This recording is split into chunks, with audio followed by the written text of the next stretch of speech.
Let's try that again, shall we?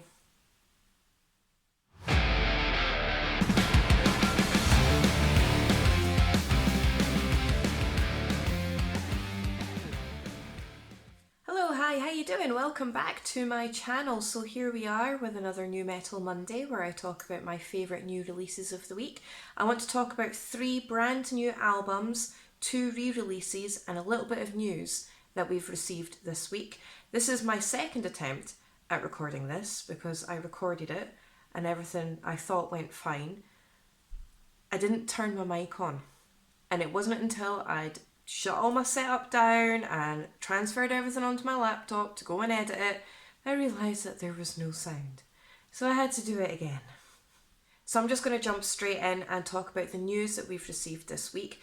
Cannibal Corpse have announced that they are releasing their 16th studio album called Chaos Horrific on the 22nd of September, and that'll be released via Metal Blade Records. And to announce the new record, they dropped a surprise track that nobody saw coming called Bloodblind. So if you haven't checked it out, I highly suggest that you do so. It's an absolutely amazing track and I'm so excited for the new album. But not only that, not only have they announced a new album, they're going on a North American tour with Mayhem, Gorguts and Blood Incantation. So if you want all of the information regarding the pre-orders for the album and tickets for the North American tour to see if they're coming to your area, if you check out the link in the description box below where I posted a news story regarding the tour and the pre-orders on the This Day in Metal website that I write for, so check it out, and while you're there, check out everything else. We're updating the website all the time with really cool things. You know, we're constantly updating it, constantly adding new stuff. Check it out. It'll help me out a lot and it'll help out the other writers for the website too. Thank you. Thank you. Go. It's down there. Thanks. Now that I've got the news out of the way, I want to recommend the very first album for you this week, and that's DeathCollector with Death's Toll. This is old school death metal from the UK and it's their debut album, and it is an absolute brutal record. I got very distracted because there's a moth on my ceiling. Sorry about that. Anyway, old school death metal. This record goes hard. It goes really, really hard.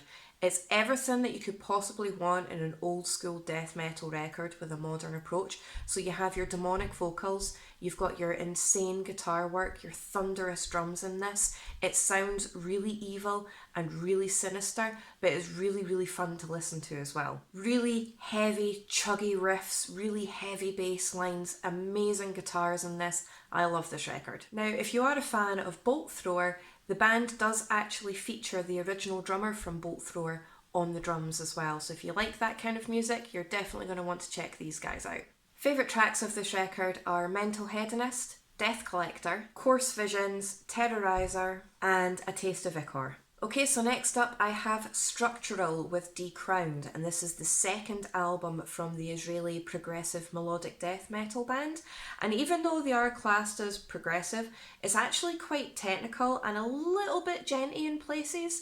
So basically, if Meshuggah went melodic death metal, this is the result, and it really works. Now, even though it is really technical and a little bit djenty, it does have that overall base of melodic death metal. You know, it's really grandiose. There's a couple of orchestral parts. It's really melodic, but it goes really, really fast, and the guitar work is so intricate. It's an absolutely amazing record to listen to. Now, the thing that kind of stands out for me with regards to Structural is in this record in particular, even though they are melodic death metal, they focus primarily on the guttural vocals. There are 1 or 2 clean vocals or cleaner vocals throughout the record, but they are primarily guttural. But it's not overwhelming, and it is the kind of guttural vocals that you can understand. Plus, it has all of that really good atmosphere that I enjoy too. Favourite tracks of this record are And the Earth Has Rested, Your Damnation and Utopia. Okay, so the last brand new record that I want to recommend to you guys this week. I absolutely adore this record. I fell in love with it instantly from the moment I pressed play. I've listened to it a fair amount of times over the weekend, and these guys are definitely going to go far. But I apologise if I pronounce the band's name incorrectly, because we all know I am awful at pronouncing things. And that's Krigsgrav with Fires in the Fall.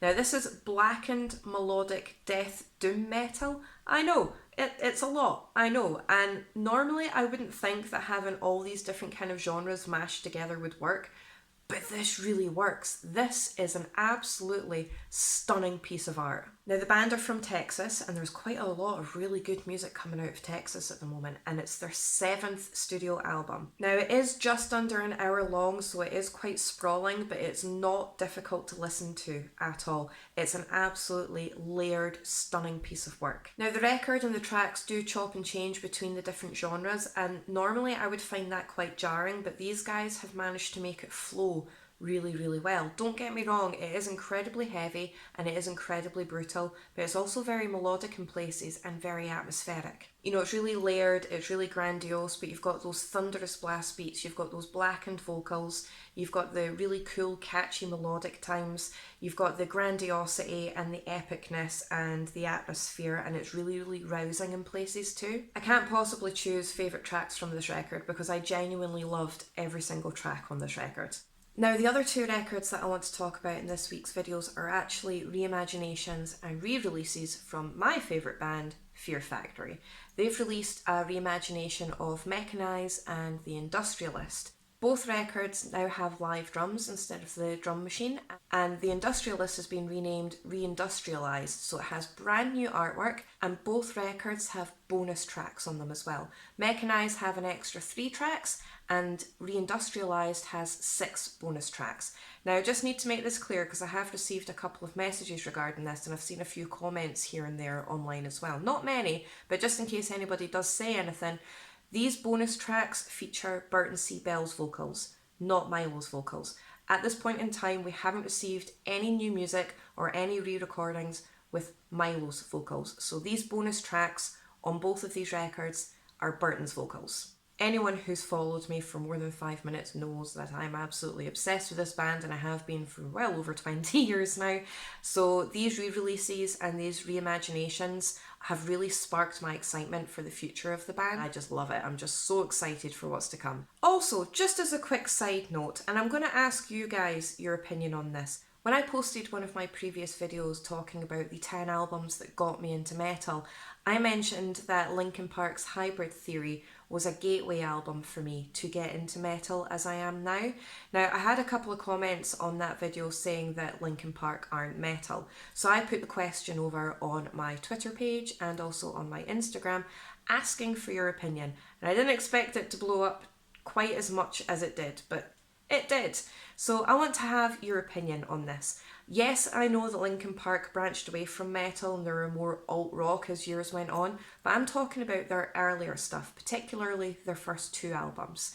So would you consider Linkin Park to be metal, regardless of subgenre? I'm not trying to put them into a subgenre of nu metal, rap metal, alt metal, or anything like that. Just straight up metal, because I know all the subgenres kind of branch out from there. But Hybrid Theory and Meteora, would you consider them to be metal? Because I do consider them to be metal, and there were certainly Metal Gateways albums for me as well, so I'd be very interested to hear what you think about that. So that's it for this week's New Metal Monday. Hopefully the sound has worked on this because I don't know if I can record this again.